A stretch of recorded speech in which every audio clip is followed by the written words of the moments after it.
Hi guys! Enjoy John's analysis. Saturday, the 28th of February 2026, 2:30 in the morning, Eastern Time.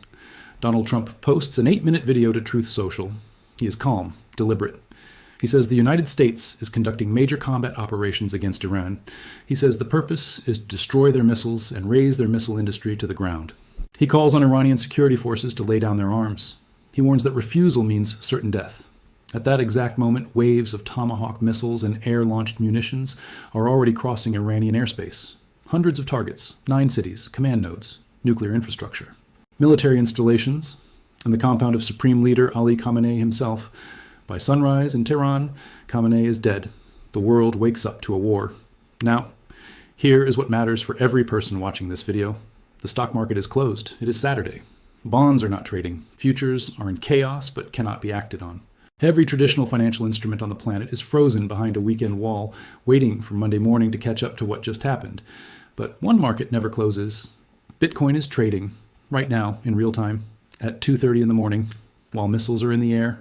And in the hours that follow, as the scale of Operation Epic Fury becomes clear, as Iran launches retaliatory strikes against United States bases across the Persian Gulf, as oil tankers begin reversing course away from the Strait of Hormuz, Bitcoin absorbs the entire shock in real time. $358 million in crypto positions are liquidated. The price swings violently, and then within hours, it begins to recover. On Monday morning, when the stock markets finally open, they crater. Over $2.4 trillion wiped from United States equities in the weeks that follow. Gold, the asset that every financial advisor since 1973 has told you to hold in exactly this kind of crisis, loses ground. The S&P 500 enters a sustained decline. The Nasdaq enters correction territory within weeks. Bitcoin, by March 17th, is trading above $75,000. Bloomberg calls it an oasis of calm. Now, I need you to hold 2 questions in your mind simultaneously, because these 2 questions are the entire architecture of this video. Question 1, why is this happening? Not the war, not the missiles, not the oil shock. Why is the financial response unfolding this way? Why is the asset most people still dismiss as a speculative toy, behaving like a sovereign hedge, like a store of value, while gold and equities bleed? Question 2, how much worse does this get? Because there is a professor at the University of Chicago named Robert Pape. He has spent 20 years running simulations of this exact conflict. He has advised every White House from George W. Bush to the first Trump administration on the mechanics of military escalation. And in March of 2026, in real time, as this war unfolds, he is publishing the most important macroeconomic analysis of the conflict available anywhere. He says we are in stage 2 of something he calls the Escalation Trap. And he gives 75% odds that stage 3 is coming. I need to be direct with you about what stage 3 means. Not in military terms, in economic terms, in market terms, in terms of what happens to oil, to inflation, to the Federal Reserve, to the $36 trillion of United States government debt, and to every asset class on the planet if Robert Pape is right. The Strait of Hormuz, the narrow waterway between Iran and Oman, through which 20% of the world's oil and liquefied natural gas passes every single day, has been effectively closed since the 2nd of March. Tanker traffic that normally runs at 24 vessels per day fell to 4 vessels on the 1st of March, to near 0 days later. 150 tankers are sitting idle on both sides of the waterway, waiting. Brent crude has gone from approximately $60 per barrel before the war to $126 at its peak, the highest level in years. The International Energy Agency has called this the largest disruption to global energy supply since the 1970s oil embargo, the largest in the history of the global oil market. And that is stage 2. Stage 3, if Pape is right, is where this becomes something the global financial system has never had to price before. This video is going to show you 3 things. First, exactly what Robert Pape is saying, what the escalation trap is, and why the evidence from this conflict fits his framework with uncomfortable precision. Second, the full economic cascade, oil, inflation, the Federal Reserve, the dollar, the debt, and why the conventional tools for managing a crisis like this are not working. Third, why Bitcoin, specifically and structurally, is the asset that was built for exactly this scenario. Not as a trade, not as a speculation. As a Bitcoin investment strategy that responds to the breakdown of the system that every other asset depends on. If Robert Pape is right about what comes next, and he has been right about every stage of this conflict so far, then what happens to Bitcoin is not a question of if. It is a question of when. Let's build this from the ground up. Before I tell you what the escalation trap is, I need to tell you who Robert Pape is, because this matters. There's no shortage of commentators in 2026 willing to tell you this war is a disaster, a mistake, a trap. You can find that opinion on cable news, on X, in the opinion pages of every major newspaper. Commentary is cheap. Anyone can read the headlines and render a verdict. Robert Pape is not a commentator. He is something far more specific and far more credible. Robert A. Pape is a professor of political science at the University of Chicago, where he has been on the faculty since 1999. He is the founding director of the Chicago Project on Security and Threats, CPOST, a research center funded by the Carnegie Corporation, the Pentagon's Defense Threat Reduction Agency, the University of Chicago itself, and the Argonne National Laboratory. He received his PhD from the University of Chicago in 1988. He graduated summa cum laude and Phi Beta Kappa from the University of Pittsburgh in 1982. Before coming to Chicago, he taught international relations at Dartmouth College for 5 years. And before that, he did something that makes everything else on this list more significant. He taught air power strategy for the United States Air Force's School of Advanced Air Power Studies. Let me repeat that. The United States Air Force asked Robert Pape to help build the intellectual framework through which their officers understand the limits and possibilities of air power. He was inside the machine. He designed the curriculum.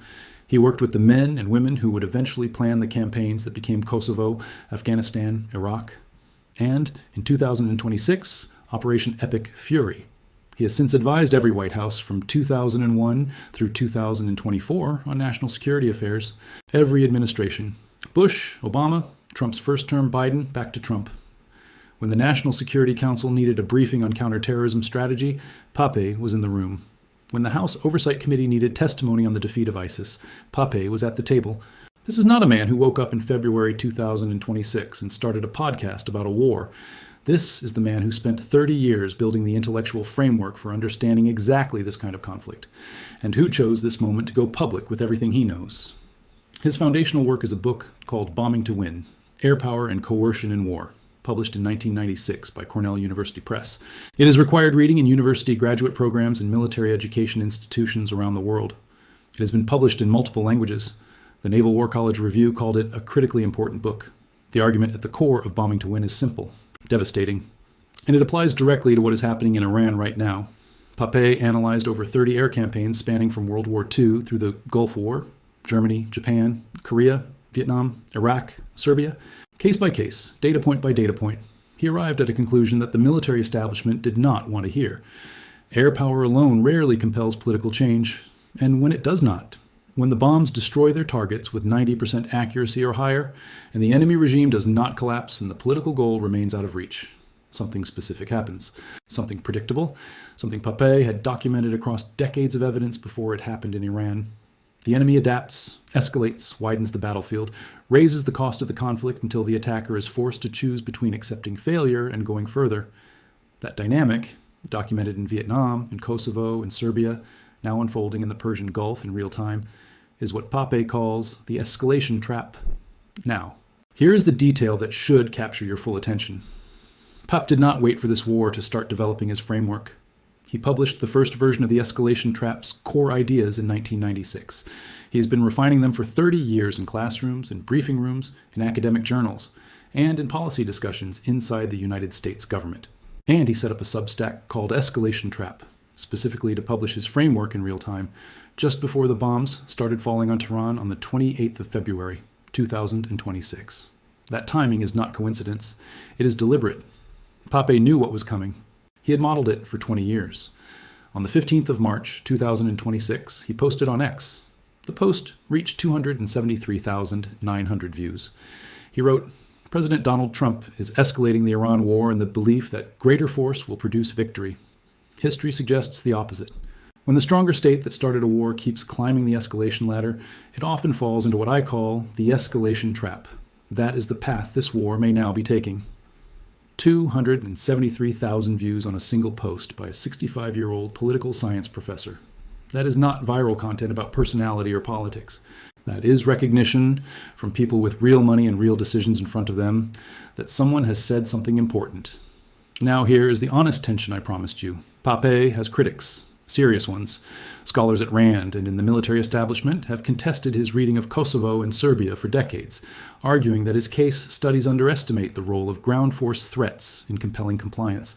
Some analysts of the current conflict argue he is underestimating the cumulative degradation of Iran's capabilities. that the Iranian regime is far more brittle than Pape assumes, and that the horizontal escalation he describes is the last gasp of a dying system, rather than the beginning of a sustained campaign. These arguments deserve to be heard.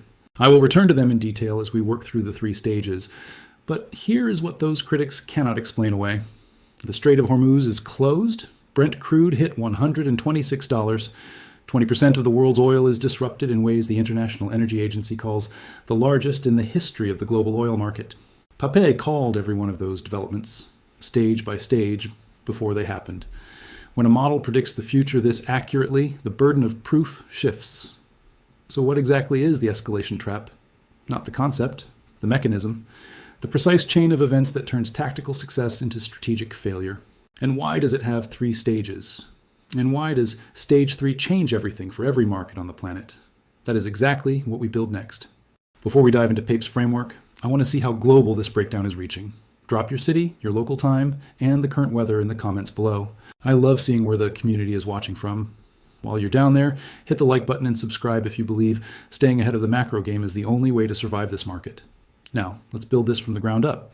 There is a moment, and it happens in every war, where the leadership of a powerful state looks at a screen and feels something close to certainty. The targeting data is precise, the probability estimates are high. The imagery coming back in real time shows bunker entrances collapsing, structures disintegrating, command nodes going dark.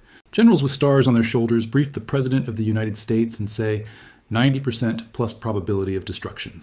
These are not inflated claims. They are accurate. The bombs are hitting their targets. And that is exactly where the trap springs. Robert Pape has a precise name for this. He calls it the illusion of control. Here's how he described it in an interview with Time magazine in early March of 2026, when a leader sees a briefing that shows over 90% probability of destroying a target that creates the illusion of control. However, it is a mirage. Tactical perfection does not automatically lead to strategic success, and overconfidence that it does is the trap that leads to the opposite, strategic failure. He calls it the smart bomb trap, the particular version of the escalation trap that emerges in the precision air power era, and he's been writing about it since 1996. Let me explain the mechanism precisely, not as a slogan, as a chain of causation. When a powerful state launches precision strikes against an adversary, it destroys real things, buildings, facilities, people. That part is real and measurable. What the targeting briefings do not and cannot show is what happens next, inside the politics of the country being bombed. Pape wrote about this on his Substack in late February of 2026, just before Operation Epic Fury began. Bombs break buildings. Regimes fall when their own pillars collapse. The sky can burn. Power survives until it fractures from within. This is the foundational insight. The goal of a military campaign is never to destroy objects. It is to produce a political outcome, a change in the behavior or the structure of a government. And when bombs fall on a country, the politics inside that country do not move toward what the attacker wants. They move in the opposite direction. Moderates lose oxygen. Security institutions consolidate power. Nationalism becomes the organizing force. What was once a divide between the regime and its population becomes a divide between the nation and the foreign aggressor. The external attack narrows political space. It does not open it. Pape documents this across more than 40 strategic bombing campaigns between 1914 and 1991. The record, he writes, is uniform. From Hamburg to Baghdad to Belgrade, strategic bombing inflicted devastation without producing regime collapse. Not rarely. Never. There is not a single documented case in more than a century in which bombing alone produced large-scale civilian uprisings that destabilized a target regime. That pattern, consistent across 100 years of evidence, is what the precision air power era was supposed to change. It did not. Now here's the specific structure of the trap, as Pape laid it out on his Substack before the Iran war began. Stage 1 is the precision strike. The belief that targeted destruction of leadership, nuclear facilities, and military infrastructure will compel political change, or at minimum degrade capacity so thoroughly that the regime cannot respond effectively. The problem at stage 1 is verification collapse. Before the strikes, inspectors are present. Nuclear material is tracked. Quantities are known, sealed, documented. After the strikes, monitoring ceases. The known becomes unknown. Pape documented this specifically in the case of Iran's uranium stocks. At the time of the June 2025 12-day war strikes, Iran possessed 408 kilograms of uranium enriched to 60% purity, technically close to weapons grade. Satellite imagery showed trucks removing material from Fordo 2 days before United States strikes began. After the strikes, no one could confirm where that material went. That uncertainty does not sit quietly. It exerts pressure. And pressure at stage 1 generates the logic of stage 2. Stage 2 is the regime air campaign. Decapitation of leadership. Escalated strikes aimed at destabilizing governing authority. The wager that removing the top leadership will fracture the regime and create conditions for political transformation. Pape has documented every major instance of leadership decapitation in modern military history. Reagan's precision strikes against Gaddafi in Libya in 1986. Clinton's campaign against Milosevic in Kosovo in 1999. Multiple attempts against Saddam Hussein across 2 decades. Each time, the bombs hit their targets. In some cases, the leader was killed. In every case, what emerged was not a friendlier government, but a harder one. A regime that responded to the attack by demonstrating resilience, widening the conflict, and raising the cost to the attacker. Pape's explanation for this is structural, not psychological. He calls it the mechanism of horizontal escalation. He defined it precisely in Foreign Affairs in March of 2026. Horizontal escalation occurs when a state widens the geographic and political scope of a conflict, rather than intensifying it vertically in a single theater. It is especially appealing as a strategy for the weaker parties in a military contest. Instead of trying to defeat a stronger adversary head-on, the weaker side multiplies arenas of risk, drawing additional states, economic sectors, and domestic publics into the remit of the conflict. Iran cannot defeat the United States militarily. It does not need to. Its objective is to make the cost of this war grow faster than the perceived benefit. And the instrument for doing that is not a standing army, it is the Strait of Hormuz. Now here is the bear case, directly from the most serious critics of Pape's framework. RAND's Raphael Cohen argues that Iran's escalation strategy is not winning, it is backfiring. By striking Gulf states indiscriminately, Iran has alienated potential allies, damaged its own regional relationships, and created conditions that may ultimately accelerate its strategic isolation rather than its leverage. Cohen's argument is that horizontal escalation is only effective when the escalating party retains political support from third parties. Iran, he contends, is burning those relationships faster than it is building leverage. This is a serious argument, and it may yet prove correct. But here's what both Pape and his critics agree on, which is the part that matters for this video. Whether Iran's strategy is succeeding or backfiring, Stage 2 has demonstrably produced the one outcome that changes everything for global markets. The Strait of Hormuz is closed, 20% of the world's oil is disrupted, Brent crude has gone from $60 to $126 in weeks, and the International Energy Agency has called it the largest supply disruption in the history of the global oil market. That is Stage 2, regardless of who is winning strategically. And Stage 3, the point at which the United States faces a binary choice between accepting failure and escalating to ground operations, is what Pape gave 75% odds of occurring, on camera with his name attached. But before we get to Stage 3, I need to show you what Stage 2 alone has already done to the global economy. Because the cascade that flows from 20% of the world's oil disappearing in 3 weeks is not a single shock. It is a systemic fracture. And it is moving through the financial system right now. Okay, quick disclaimer. The macroeconomic and geopolitical analysis in this video is strictly for educational purposes and does not constitute financial advice. Trading and investing in Bitcoin and commodities during times of war involves extreme volatility and the risk of total capital loss. Therefore, you must prioritize strict risk management, disciplined position sizing, and your own due diligence, DYOR, before making any investment. These models are probabilistic, not guaranteed, and you are solely responsible for your financial decisions and the consequences of your trades. Stay sharp, use stop losses, and never invest capital you cannot afford to lose. Now let's continue. To understand where we are right now, you need to understand where this started, not on February 28, 2026, 8 months earlier. In June of 2025, the United States and Israel launched what the White House called Operation Midnight Hammer, a series of targeted precision strikes against Iran's 3 principal nuclear facilities, Natanz, Fordo, and Isfahan. The United States deployed B-2 Spirit stealth bombers carrying 14 GBU-57 massive ordnance penetrator bombs, the world's largest bunker buster, against the hardened underground enrichment chambers that Iran had spent decades fortifying. The strikes were described by Trump as a limited, one-off mission. The stated goal was clear: destroy Iran's nuclear program so thoroughly that the path to a weapon would be set back by years. The bombs hit their targets. The facilities were damaged. The Pentagon assessed that Iran's ability to produce nuclear weapons had been set back significantly. And then came the intelligence assessment that changed everything. A preliminary report from the Defense Intelligence Agency concluded that Iran had moved much of its stockpile of enriched uranium before the strikes took place, that the underground facilities had not been fully collapsed, that the program had been set back not by years, but by months. Iran did not verify or deny this. It did not need to. What it did instead was refuse to allow IAEA inspectors back into the damaged sites. The material that had previously been tracked, weighed, sealed, and cataloged under the most rigorous international monitoring procedures available, 408 kilograms of uranium enriched to 60% purity, had become unaccounted for. This is stage one of Pape's framework and precise operation. The strike achieved near-perfect tactical execution. The political objective, verified elimination of Iran's nuclear capability, was not achieved. In fact, the strike produced the opposite. By eliminating inspectors from the equation, it created maximum uncertainty about the material that had always been the core of the problem. That uncertainty did not sit quietly in Washington. It exerted pressure, and that pressure generated the logic, and eventually the decision, for stage two. For 8 months between June 2025 and February 2026, the United States and Iran engaged in indirect nuclear negotiations, including rounds in Oman and Geneva.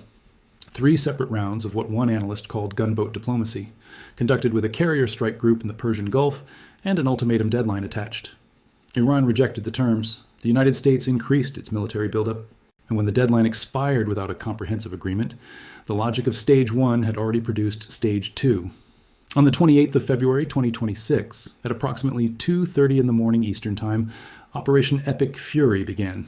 Nearly 900 strikes in the first 12 hours, Tomahawk missiles and air-launched munitions across at least 9 cities, the assassination of Supreme Leader Ali Khamenei in the opening salvo, his family members, senior military commanders, the heart of the Iranian regime, removed in a single daytime attack that the Washington Post described as waves of missiles eliminating Iranian air defenses, government ministries, and military installations from Tehran to the southern coast. Pape had predicted this precise progression. The stage one strike created a verification vacuum. The vacuum created fear. The fear created pressure for regime change. And the decision for regime change, the decision to move from targeted strikes to leadership decapitation, crossed the threshold that every historical case in bombing to win predicted would trigger something larger. It triggered stage two. Within hours of the opening strikes, Iran launched hundreds of drones and ballistic missiles, not only at Israel, at United States military bases across Bahrain, Jordan, Kuwait, Qatar, Saudi Arabia, and the United Arab Emirates, at commercial shipping, at port infrastructure, at oil facilities. The first week of the war produced what any student of Pape's framework would have recognized immediately. Pape had written in Foreign Affairs, Iran's strikes cannot be dismissed as acts of scattered retaliation, the flailing lashing out of a dying regime. Rather, they represent a strategy of horizontal escalation, a bid to transform the stakes of a conflict by widening its scope and extending its duration.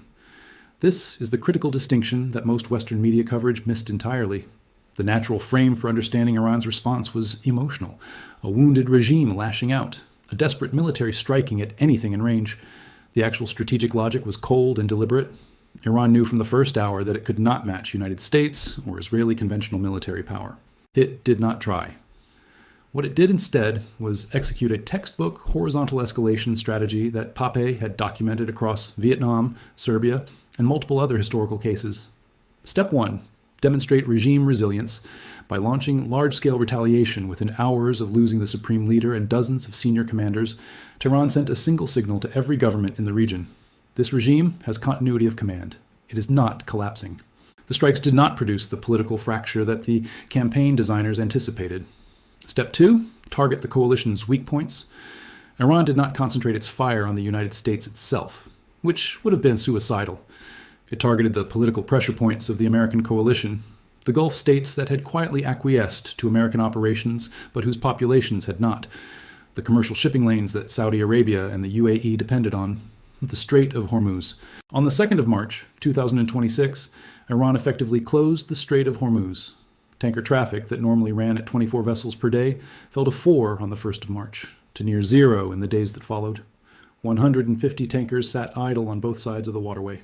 This single move, which Pape had predicted in his pre-war Substack briefings as the most likely Stage 2 escalation mechanism, produced the largest supply disruption in the history of the global oil market.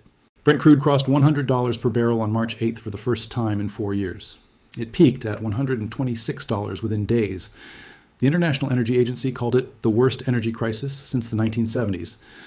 But Stage 2 did not stop at Hormuz.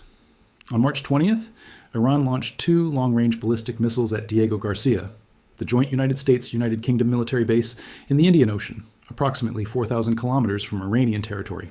Neither missile struck the base. One failed in flight, one was intercepted, but the attempt itself was a message of extraordinary strategic weight. Iran had officially self-imposed a missile range limit of 2,000 kilometers. Diego Garcia is 4,000 kilometers from Iran. The IDF chief of staff, commenting on the strike attempt, noted that the missiles demonstrated coverage that could potentially reach European capitals: Berlin, Paris, Rome. Pape commented on this directly on his Substack. He described it as the defining signal of Stage 2 moving toward Stage 3. Not because the missiles hit their target, because the attempt demonstrated that Iran's horizontal escalation strategy was not running out of range. It was expanding it. Secretary of State Marco Rubio told a congressional briefing that the United States may need to physically secure nuclear material inside Iran. His exact words, which circulated widely: "People are going to have to go and get it." By the final week of March, the Pentagon had ordered approximately 2,000 soldiers from the United States Army's 82nd Airborne Division's Immediate Response Force to begin moving to the Middle East.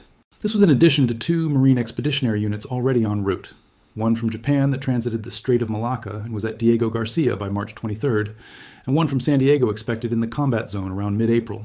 Together, 4,500 Marines, elite paratroopers, and a division-level command structure, positioned without a public authorization for ground operations, but positioned. Pape wrote on his Substack that the movement of troops was the signal that mattered. Not the rhetoric, not the ultimatums, the actual movement of 82nd Airborne. In an interview with Trigonometry published the same day, he said, "Everyone is watching troop numbers. They're missing the signal that actually determines whether the U.S. enters a ground war." Now we arrive at the part of this analysis that has direct consequences for everything that follows in this video. Because Stage 3 is not confirmed. It has not happened yet, as of this recording. But the forces are in position, the logic is in place. And the man who predicted Stage 1 and Stage 2 before either of them happened is giving it 75% odds. Let me be precise about what Stage 3 means in Pape's framework. Stage 3 is not a further escalation of airstrikes. It is not another round of missile exchanges.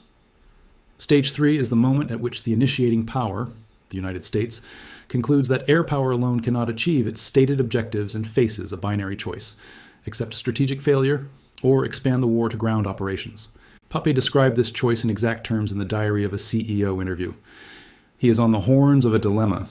If he doesn't go forward, Iran is going to be an oil hegemon, 20% of the world's oil, controlling the Strait of Hormuz. If he does go forward, that is Stage 3, and Stage 3 is the most dangerous phase of the trap. The operational logic for Stage 3, as Rubio's congressional statement implied, is the nuclear material. With IAEA inspectors absent since the June 2025 strikes, with 408 kilograms of 60% enriched uranium unaccounted for, the only way to achieve verification is physical presence, boots on the ground, inside Iran.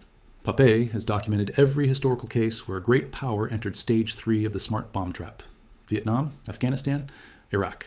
In every case, the initial commitment was framed as limited, targeted, and temporary. In every case, the political and military logic of the situation produced an escalating commitment that lasted years, cost trillions, and ended without achieving the original objective. But here is the bear case argument that Pape's critics make most forcefully, and it deserves serious engagement. Some analysts made the case that the American strategy was actually working by the metrics that mattered. Iranian ballistic missile production facilities have been systematically destroyed. Iran's navy, 60 warships sunk or disabled. Air defense networks dismantled. The IRGC command architecture degraded across multiple layers. The argument, what looks like an escalation trap from the outside, is actually controlled degradation of a regime that was already structurally weakened by years of sanctions, protests, and the June 2025 strikes. This argument cannot be dismissed. The empirical destruction of Iranian military capacity in the first 30 days of Operation Epic Fury is real and documented. But here is Pape's response to this argument, delivered on PBS Amanpour, the most recent interview available as of this recording. Tactical success is not in question. What is in question is what happens to the nuclear material. You can destroy every missile factory in Iran. You cannot destroy knowledge. You cannot destroy enriched uranium that has been moved to locations you do not know. And as long as that material is unaccounted for, the pressure to send ground forces to find it does not go away. It intensifies. The trap does not close because Iran is winning on the battlefield. The trap closes because the original objective, verified elimination of Iran's nuclear capability, remains unachieved regardless of how many military targets are destroyed. In Stage 3, The moment the United States decides that air power alone cannot achieve that objective is the moment that changes every calculation in global markets. Not because of the human cost of a ground war, though the cost will be enormous. Not because of the geopolitical consequences, though those will be generational. Because of what Stage 3 does to one specific number, the Strait of Hormuz. If Stage 2 has already produced the largest oil supply disruption in history, with Brent at $126, with the IEA calling it worse than the 1970s, then Stage 3 means the war does not end in weeks. It means the Strait of Hormuz disruption extends from months into potentially a year or longer. It means the oil shock that every central bank on the planet is currently hoping is transitory becomes structural, permanent, embedded.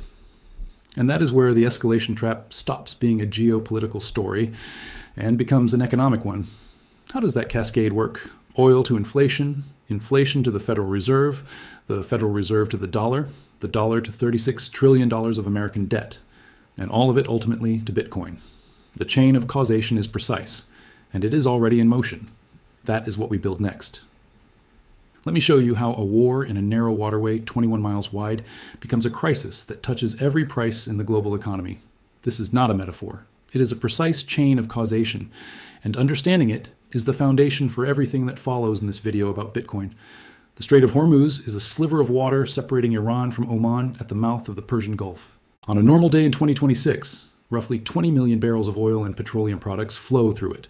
That represents approximately 20% of the world's total petroleum consumption, every single day.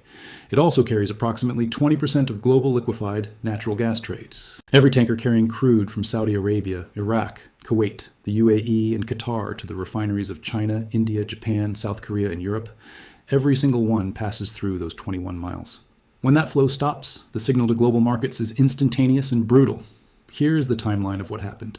Brent crude, the international benchmark, was trading at approximately $60 per barrel before the war began. That was the baseline. Within 2 days of Operation Epic Fury, it had jumped to $77. Within a week, as the scope of the Strait disruption became clear, it crossed $82. On the 8th of March, it closed above $100 per barrel for the first time in 4 years. Within days, intraday trading hit $119.50. The peak Brent reached was $126. Dubai crude, the pricing benchmark for Asian buyers, hit an all-time record of $166. WTI, the American benchmark, was trading around $96, an unprecedented $50 gap with its Asian equivalent, reflecting the geographic concentration of the supply shock. Jeff Curry, Chief Strategy Officer of Energy Pathways at Carlyle Group, described the scale of the disruption plainly. If you think about the magnitude of the shock coming out of the Gulf right now, you could lose between 5 and 10 million barrels a day of demand, which will have a significant impact similar to the 1970s. The International Energy Agency, which has not used language like this since the oil embargo of 1973, called it the greatest global energy security challenge in history. But here's the part of this story that most oil price coverage misses. This is not a supply disruption in the way that sanctions on Russia were a supply disruption. Sanctions redirect trade. They create friction, they raise costs, but oil eventually finds its buyer through alternative routes. What Iran has done by closing the Strait of Hormuz is different in kind, not degree. It has created a physical choke point closure. The oil cannot be rerouted, not at scale, not at speed. Saudi Arabia has the east-west pipeline to the Red Sea at Yanbu. The UAE has the Abu Dhabi crude oil pipeline to Fujairah. Together, these pipelines can move approximately 2.6 million barrels per day at maximum capacity. 20 million barrels per day flow through the strait on a normal day. The alternative pipelines handle 13% of that volume. MIT energy economist Christopher Niddle said something precise about this distinction that deserves to be heard clearly. What we're seeing is infrastructure actually being destroyed, which means the ramifications of this war are going to be long-lived. This is not a transitory spike. This is not a price that normalizes in 60 days once insurance markets settle and alternative routes emerge. This is a structural disruption, because the infrastructure damage to Gulf refineries, storage facilities, and export terminals accumulates with every additional week of conflict. The longer it goes, the longer the recovery takes, independent of when the strait technically reopens. Goldman Sachs projects Brent crude averaging $105 in March and $115 in April, under the scenario where Hormuz flows remain very low for 6 weeks. In an adverse scenario of 10 weeks of disruption, the bank estimates Brent would peak at $140. In a severely adverse scenario involving both a 10-week disruption and infrastructure damage, it projects a peak of $160. Stage 3, which Pape gives 75% odds, is by definition a scenario that extends the war by months, not weeks. Oil at $160 for an extended period is not an oil market problem. It is a global inflation problem, and that is where the cascade begins. Let me show you the most dangerous economic trap in the world right now. It is not the war, it is the central bank. The Federal Reserve entered this conflict in an already compromised position. 3 rate cuts in the fourth quarter of 2025 had brought the federal funds rate from its highs down to a range of 3.5% to 3.75%. Inflation was running above the 2% target. The labor market was softening. The FOMC was in a wait-and-see posture. Then the oil shock arrived. On March 18th, the Federal Open Market Committee held its second meeting of 2026. The decision: hold rates steady. The language in the official statement included a sentence that has not appeared in FOMC statements before. It said, "The implications of developments in the Middle East for the U.S. economy are uncertain."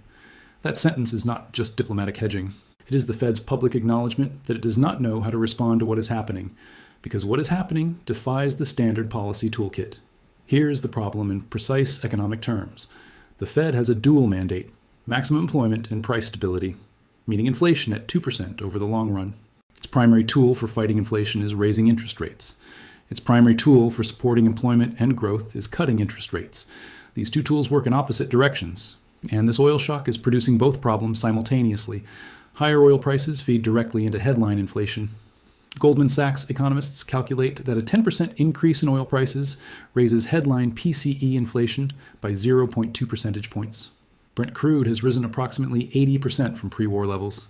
That arithmetic, applied to the Goldman rule of thumb, implies a PCE inflation impact of approximately 1.5 percentage points above the baseline, before any second-order effects through transportation costs, manufacturing input prices, and food prices. The FOMC's March projection already revised the 2026 PCE inflation forecast up to 2.7%. Goldman revised its December 2026 PCE estimate to 3.1% under the baseline scenario, and higher in adverse scenarios. 3% inflation, with the federal funds rate at 3.5% to 3.75%, means real rates are barely positive. The Fed cannot cut without accelerating inflation further. But if the oil shock causes the economy to slow, if high gasoline prices compress consumer spending, if industrial input costs compress corporate margins, then the same Fed that cannot cut for inflation reasons also cannot hike without potentially pushing a slowing economy into recession. This is the textbook definition of stagflation. Harvard's Carmen Reinhart, the former World Bank chief economist, said it directly: "You're raising the risk of higher inflation and lower growth." The OECD forecasts United States inflation at 4.2% in 2026, the highest in the G7. The Congressional Budget Office projects that net interest payments on the national debt, already at $1 trillion per year for the first time in history, will be the fastest growing line item in the federal budget for the next decade. And here is the specific number that closes this trap. The United States national debt crossed $39 trillion on March 18, 2026, the same day the Fed held its March meeting. The debt had increased by $2.64 trillion in the preceding 12 months, $7.23 billion per day. Interest payments, the third largest spending category in the federal budget, behind only Social Security and Medicare. The Fed is managing an economy with $39 trillion of debt at interest rates that have to stay elevated to fight oil-driven inflation. Every tenth of a point that rates remain higher than they would otherwise be costs the Treasury billions of additional dollars per month in interest payments on that debt. The bear case argument here is straightforward. This constraint existed before the war, and the economy has managed it. High rates, high debt, and continued growth are compatible in the short term. Inflation from an oil shock is transitory. It reverses when the supply shock resolves. The Fed is correct to look through it. This is a legitimate argument. History does show that oil shocks are often transitory. But history also shows that when oil shocks produce sustained damage to physical infrastructure, when pipelines are destroyed, when export terminals are offline, when production facilities take months to restore, the oil shock is not transitory. MIT's Niddle has already said the infrastructure destruction in the Gulf makes this one long-lived, and Pape's Stage 3 framework implies the war does not end in weeks. If both of those assessments are correct, the Fed is not looking through a temporary disturbance. It is trapped inside a structural one. Now I want to zoom out from the Iran war for a moment, because to understand why this matters for Bitcoin as a store of value, and for any serious macroeconomic analysis of this crisis, you need to see the broader financial architecture inside which this oil shock is landing. The United States national debt is $39 trillion.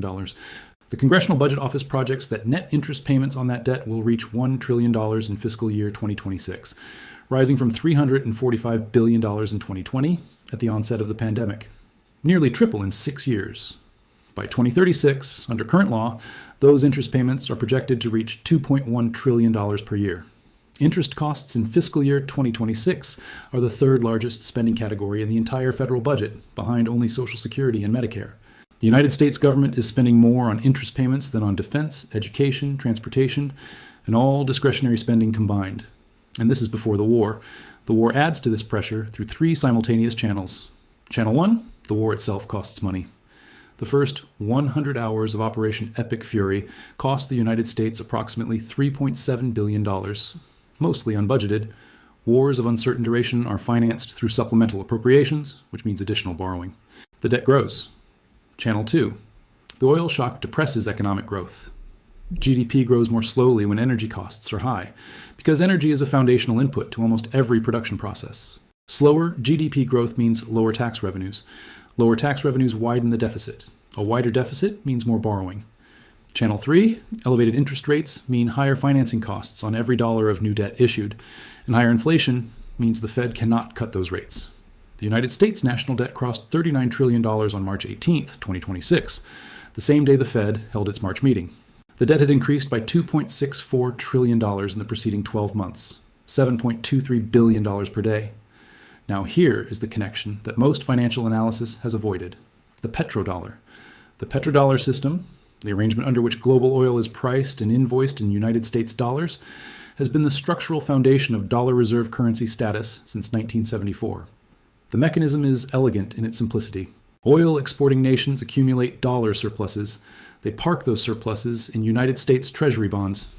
This creates a perpetual, structurally guaranteed buyer for American debt, one that exists not because of confidence in American fiscal discipline, but because of the mechanics of the global oil trade. Deutsche Bank arrived at a conclusion that rattled currency markets. The world saves in dollars in large part because it pays in dollars. The dollar's dominance in cross-border trade is arguably built on the petrodollar. Globally traded oil is priced and invoiced in USD.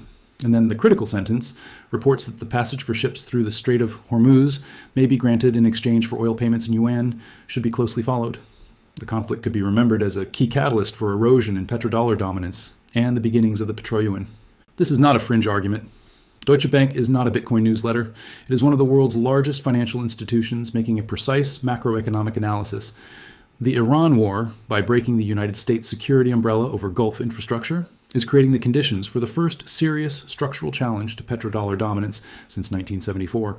Saudi Arabia has already joined the Enbridge project, a central bank digital currency initiative led by China that is designed to enable cross-border payments outside of dollar-denominated infrastructure. Iran is already accepting payment in yuan for ships it allows through its alternate Strait channel. The mechanism of de-dollarization that economists have discussed theoretically for decades is being stress-tested in real time.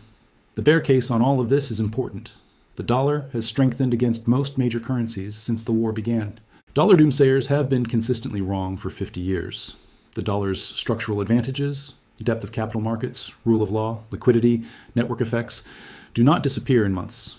The petrodollar is not ending this year. This is correct. De-dollarization is measured in decades, not months. But Bitcoin's investment thesis does not require the dollar to collapse this year. It requires only that the direction of travel becomes clear, that the structural pressures on the dollar system are accumulating faster than they are being resolved. And the Iran war is producing more of that accumulation in a single month than the previous decade produced in a year. Let me now connect everything we have built in this video, from Pape's 3 stages, to the oil shock, to the Fed trap, to the debt crisis and the petrodollar, into a single transmission chain. Because this chain is the answer to the question that opened this video. Why is Bitcoin doing what it is doing? Here is the chain in precise sequence. Stage 2 of the Escalation Trap closes the Strait of Hormuz. 20% of the world's oil supply is disrupted. Brent crude goes from $60 to $126 in 3 weeks. That oil shock hits global inflation. The OECD projects United States inflation at 4.2% for 2026. Goldman Sachs raises its PCE forecast to 3.1%. The Fed, already paralyzed by the dual mandate conflict, holds rates at 3.5% to 3.75% with no clear path to cuts. Rates staying elevated means the United States pays more interest on $39 trillion of debt, already at $1 trillion per year. The deficit widens. The debt grows. The dollar system comes under pressure from the petrodollar architecture being stress-tested by one-denominated oil payments and Gulf states questioning American security guarantees.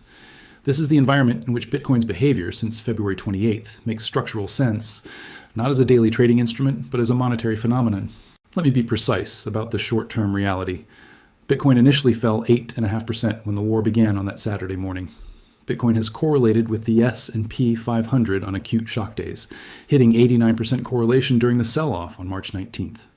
Bitcoin has been liquidated alongside every other risk asset when fear spiked. These are facts. Anyone telling you Bitcoin is already acting as a perfect inflation hedge or safe haven during this conflict is not telling you the truth. But here's the distinction that matters. Bitcoin could be better understood as a long-term monetary debasement hedge rather than a short-term inflation hedge. And that is a critical distinction for any serious Bitcoin investment strategy. It responds to the expansion of money supply over multi-year cycles, not to CPI prints. This is the key. Bitcoin does not go up when oil goes up. Bitcoin goes up when central banks respond to oil going up by eventually expanding the money supply. The transmission is oil shock, inflation, Fed paralysis, eventual pivot, monetary expansion, debasement of the dollar, Bitcoin. That chain takes 12 to 24 months to fully transmit. What we are watching right now, the initial volatility, the correlation with equities, the liquidation cascades, is the early phase of that chain, not its conclusion. And here is what makes the current situation structurally different from the 2022 Russia-Ukraine oil shock, the last comparable event that people are using as a template. In 2022, the oil shock came from sanctions. Sanctions redirect oil, they don't eliminate it. The market found alternatives. American production ramped up, European LNG imports diversified, Saudi Arabia and the UAE increased production through spare capacity. Within 6 months, Brent crude was back below $100. The 2026 Iran shock is physically different. The Strait closure is not a redirection problem. It is a physical choke point problem. MIT has said the infrastructure damage makes it long-lived. There are no alternative routes at the scale required. And stage 3, if it arrives, extends the conflict from months to potentially years. If the oil shock is structural and not transitory, then the Fed's paralysis is structural and not transitory. If the paralysis is structural, then the pressure to eventually monetize the debt, to let the Federal Reserve buy Treasury bonds to keep interest rates from becoming fiscally catastrophic, becomes structural, and monetization is the specific mechanism through which Bitcoin's monetary thesis plays out. Not inflation per se, not geopolitics per se. Monetization, the expansion of the base money supply to service debt that has become too expensive to service at market rates. This is exactly what happened in 2020, when the Fed's balance sheet expanded from $4 trillion to $8 trillion in months. Bitcoin went from $3,800 in March 2020 to $69,000 by November 2021. The question this video is asking, if Robert Pape is right about stage 3, what happens to Bitcoin, is therefore not a question about the war directly. It is a question about the monetary policy response to the war. And the monetary policy response is, right now, unfolding in front of every investor who knows where to look. Now, is this scenario certain? No. Is there a real bear case that undermines everything we have built in this video? Yes. And I am going to give it to you honestly, because the most important thing you can do with an argument this strong is test it against the hardest objection available. That is what we do next. Let me show you exactly what Bitcoin did from the moment this war began. Not the narrative version, the data version. Saturday, February 28th, 2026, 2:30 in the morning, Operation Epic Fury begins. Within minutes, over $128 billion in crypto market value evaporates. Bitcoin falls from approximately $66,000 towards $63,000. Gold surges. The dollar strengthens. Every reflexive market signal points to the same conclusion. Bitcoin is a risk asset. It is selling alongside every other speculative instrument on the planet. 2 weeks later, that initial read looks badly wrong. Here's the precise data record through March 23rd, 2026. Bitcoin's higher lows through each escalation in sequence: $64,000 on February 28th, $66,000 on March 2nd, $68,000 on March 7th, $69,400 on March 12th, $75,000 on March 17th. The pattern is consistent. Bitcoin sold on every negative headline and recovered faster to a higher level after each one. By March 23rd, with the war entering its 4th week, Bitcoin was up 12% from its pre-conflict lows. In the same period, gold was down 16%, its largest weekly loss since 1983. The S&P 500 was down 4%. The Nasdaq had shed 0.5%. Asian equities had their worst week since March 2020. Only oil and the dollar had outperformed Bitcoin. and both of those are direct beneficiaries of the conflict itself. Bloomberg called it an oasis of calm. The pattern forming was what analysts described as a rising floor. Each successive low was higher than the last, even as each new escalation was worse than the previous one. The reason for this behavior is structural. Bitcoin was the only financial instrument trading when the war began on a Saturday morning. It absorbed the full initial shock alone, before bond markets, equity markets, or commodity markets could respond. That function as a 24/7 liquidity pool means every war headline, every missile launch, every ultimatum, every diplomatic reversal gets priced into Bitcoin first and fastest. Whether you access that market through a Bitcoin exchange, a Bitcoin ETF, or direct custody in a Bitcoin wallet, the price discovery was happening in real time while every other market was dark. But here is the bear case, stated cleanly. 16 days into the war is not a long enough time horizon to conclude that Bitcoin has permanently earned safe haven status. Bitcoin still trades as a risk asset on acute shock days. The 12% gain from Bitcoin's lows significantly understates the ongoing volatility. The honest framing: Bitcoin was trading at $125,000 5 months before this conflict erupted. It was down 50+% when the war began. You have to widen the lens. This is true, and it is the necessary context. But the question this video is asking is not whether Bitcoin has already delivered on its promise. It is asking what happens if Pape is right about what comes next. And for that question, the 12% gain from conflict lows is not the data point that matters. The data point that matters is this. While retail sentiment was in extreme fear for 46 consecutive days, while the fear and greed index was sitting at 10, while the headlines were uniformly catastrophic, the institutional layer was buying. 3 sessions from March 2nd through 4th alone saw $1.1 billion in net inflows into United States spot Bitcoin ETFs. The 30-day net inflow figure improved to $906 million by March 11th, a dramatic reversal from the $1.9 billion outflow recorded in the prior month. On March 4th, BlackRock's IBIT alone pulled in $306 million in a single session. The divergence between retail sentiment and institutional action is the fingerprint of a market that is restructuring its thesis, from speculative asset to something that more sophisticated capital is beginning to treat differently.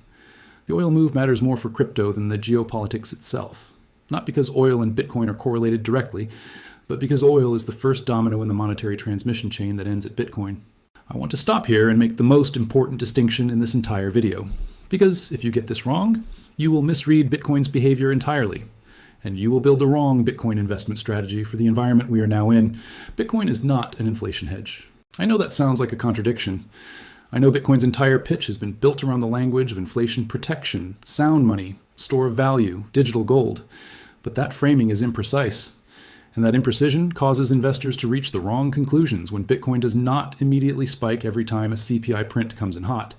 Bitcoin is a monetary debasement hedge, and that is a fundamentally different thing. Let me explain the distinction precisely. Inflation is a price-level phenomenon. When oil goes up, prices go up. When supply chains are disrupted, prices go up. The Federal Reserve's response to inflation is to raise rates, which tightens liquidity, increases the cost of capital, reduces the money supply's velocity, and is structurally negative for Bitcoin in the short term. This is exactly what happened in 2022 when the Fed hiked aggressively in response to post-pandemic inflation. Bitcoin fell from $69,000 to $15,000. Monetary debasement is a money supply phenomenon. It occurs when central banks expand the base money supply, when they print new money, buy government bonds through quantitative easing, and increase the total supply of dollars in the system. When that happens, each existing dollar is worth fractionally less, and assets with fixed, mathematically enforced supply caps, like Bitcoin with its 21 million coin limit, a scarcity that was hard-coded at the level of the Bitcoin Satoshi, become more valuable relative to the expanding supply of dollars. The critical distinction is this: oil inflation does not debase the dollar. The Federal Reserve's response to oil inflation, holding rates high, refusing to print, does the opposite of debasement. It shrinks liquidity. And Bitcoin, historically and mechanically, falls in shrinking liquidity environments. Bitcoin's 10-year price correlation with global M2 money supply growth is 0.8, meaning 80% of Bitcoin's long-term price variation can be explained by changes in global money supply. Changes in headline CPI explain far less. This is not a coincidence. It is the mathematical expression of what Bitcoin actually is, a fixed supply asset in a world of expanding money. So why does any of this matter for the Iran war thesis? Because of the chain we built in the previous section. The chain goes like this. Stage 2 of the escalation trap produces a structural oil shock. The oil shock produces inflation. The Fed cannot cut rates because inflation is running above target, and the oil shock makes it worse. Rates stay elevated against $39 trillion of debt, producing $1 trillion in annual interest payments that are now the third largest item in the federal budget. That pressure does not resolve through normal monetary policy. It resolves, historically inevitably, through monetization, through the Federal Reserve eventually accepting that debt service costs at market rates are fiscally catastrophic and stepping in to buy treasury bonds, suppressing yields and expanding the base money supply. This is exactly what happened in 2020. The Federal Reserve's balance sheet expanded from $4 trillion to $8 trillion between March and October of that year. Bitcoin went from $3,800, the COVID spring low, to $69,000 by November 2021. That was the last major crypto market cycle driven by monetary expansion. And it took approximately 20 months from the initial crisis to Bitcoin's cycle peak. Now apply that same chain to the Iran war. Crisis arrived on February 28th. The Fed is currently paralyzed, holding rates, watching inflation, acknowledging that Middle East developments create uncertainty. It cannot cut. But the pressure of $39 trillion in debt at 3.5% to 3.75% interest does not get easier over time. It gets harder. The fiscal math worsens with every month of elevated rates. And if Stage 3 extends the conflict, if the Hormuz disruption goes from weeks to months to potentially longer, the pressure compounds. The question is not whether the Fed will eventually have to pivot. The historical record and the current fiscal arithmetic make that near inevitable. The question is when. And when it does, when the pivot from tightening to expansion arrives, Bitcoin's relationship to that expansion is well documented. 0.8 correlation with global M2, 20 months from the COVID crisis to Bitcoin's peak, the mathematics of a fixed 21 million supply against an expanding dollar supply. This is not a trade. This is a structural position, and the Iran war is accelerating the underlying conditions that make any long-term Bitcoin investment strategy more compelling. Let me now show you who is already acting on this thesis, not in theory, in data. BlackRock's iShares Bitcoin Trust, accessed by millions of investors through their brokerage as simply a Bitcoin ETF, holds approximately 785,000 Bitcoin as of late March 2026. That is approximately $55 billion in assets. IBIT has become the fastest growing exchange-traded fund in American financial history. In the 6-day inflow streak from March 9th through 13th, right in the middle of the Iran war's most intense phase, IBIT captured 78% of all Bitcoin ETF inflows across every competing product. Larry Fink, the man who called Bitcoin an index of money laundering in 2017, stood at the New York Times Dealbook Summit in December 2025 and called Bitcoin an asset of fear. He described it as a hedge that investors turn to during periods of economic uncertainty. He said it could reach $700,000 per coin if sovereign wealth funds allocated just 2 to 5% of their portfolios to it. That statement is not hype. It is arithmetic. Sovereign wealth funds collectively manage tens of trillions of dollars. A 2% allocation to Bitcoin from that pool represents hundreds of billions of dollars of demand against a fixed supply of 21 million coins. The percentage available in the open market shrinks further as long-term holders and institutional custodians withdraw coins from circulation into cold storage, whether that is a corporate Bitcoin wallet or a sovereign custody solution. Strategy, formerly MicroStrategy, holds over 762,000 Bitcoin as of late March 2026, more than $57 billion invested. They went back into the market the week of March 16th through 22nd and bought over 1,000 more Bitcoin.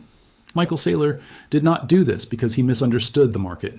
He did it because his entire thesis is built on exactly the monetary debasement framework we just described. His position is not Bitcoin will go up because oil is up. His position is dollars will become worth less over the next decade. And Bitcoin, with a fixed supply, no counterparty risk, and a scarcity enforced down to the level of the Bitcoin Satoshi, will reflect that debasement. Now add the on-chain data.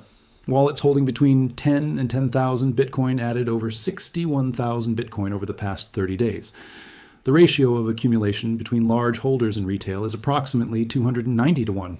Anonymous, patient, building position at exactly the moment when retail sentiment is at extreme fear for 46 consecutive days. The divergence between what the fear index is reading and what the blockchain is recording, the divergence is the tell.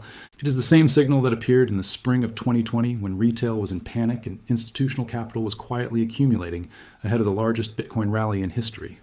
The bear case on institutional adoption is legitimate and must be stated clearly. Geopolitical war is not the same as monetary expansion. Institutional buying during a war can be overwhelmed by institutional selling if the war triggers a genuine recession. If oil prices produce demand destruction, if corporate earnings collapse, if credit markets seize. In 2022, every institutional narrative about Bitcoin failed to prevent a 77% drawdown as the Fed hiked.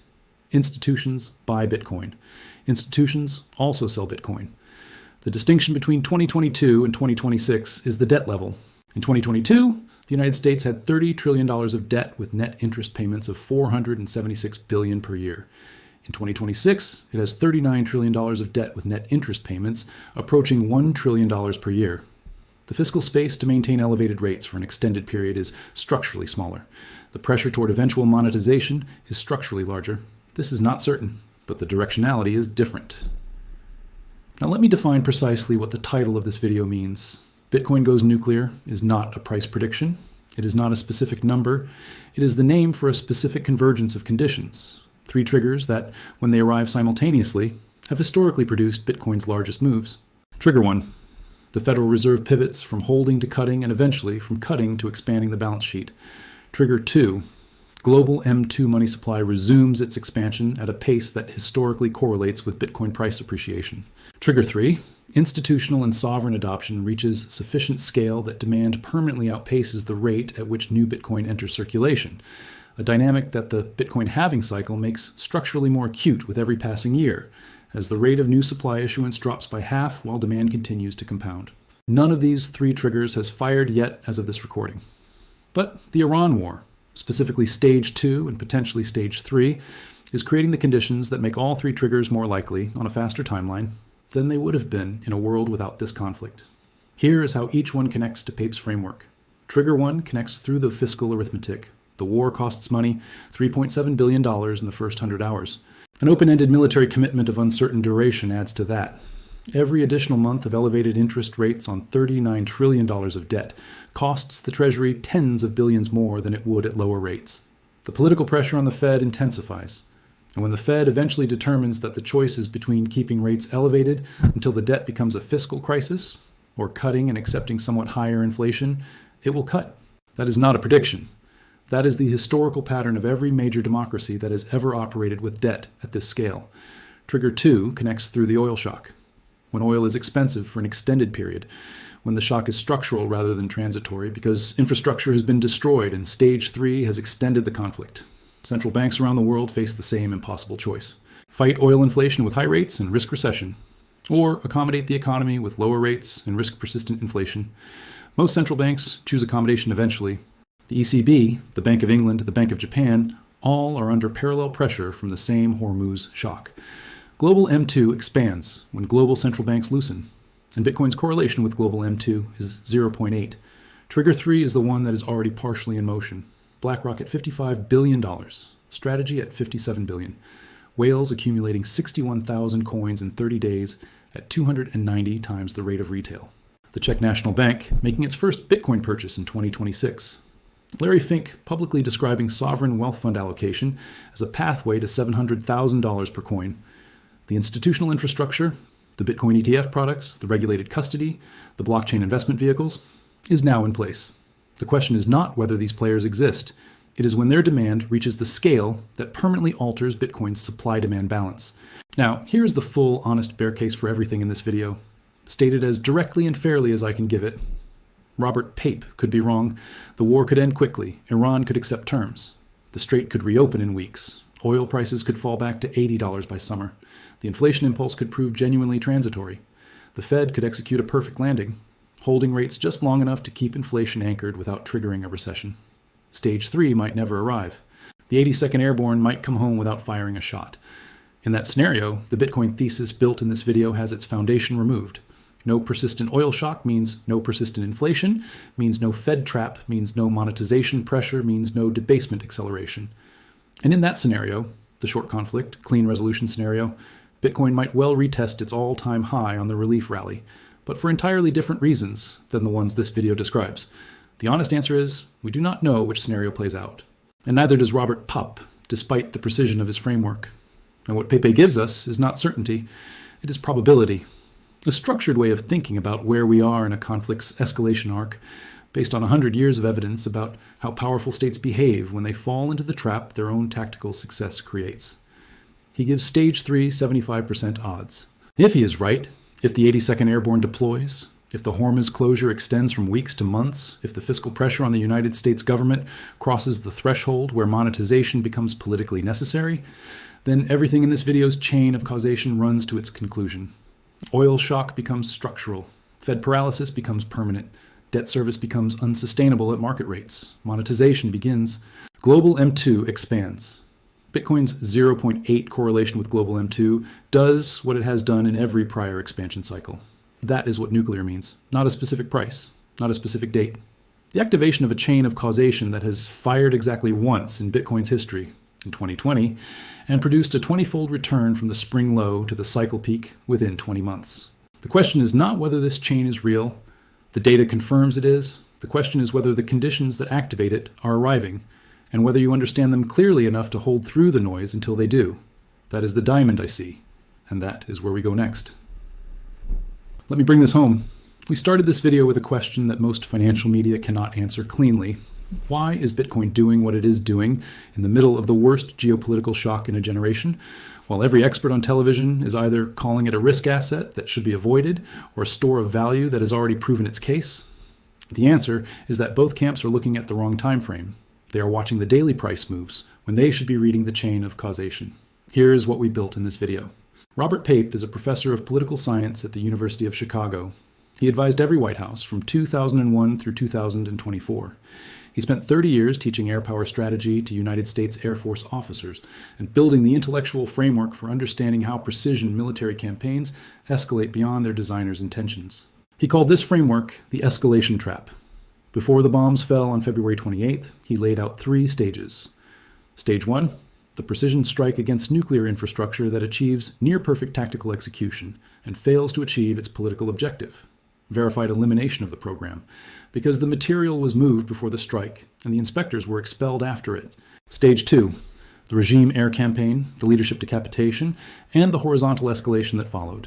The Strait of Hormuz closed, 150 tankers idle, Brent crude at $126, the International Energy Agency calling it the worst energy crisis in the history of the global oil market. Iran firing ballistic missiles 4,000 kilometers to reach Diego Garcia in a demonstration that no American asset in the world is categorically beyond range. Stage 3, the moment the United States faces the binary choice between accepting strategic failure and deploying ground forces to physically secure nuclear material that cannot be accounted for by any other means. 75% probability, on camera, with his name attached. That framework, precise, documented, predicted before it unfolded, is the geopolitical backbone of this video. The cascade that flows from stage 2 alone is the economic backbone. 20% of the world's oil disrupted. An oil shock that MIT says is long-lived because infrastructure is being destroyed, not redirected.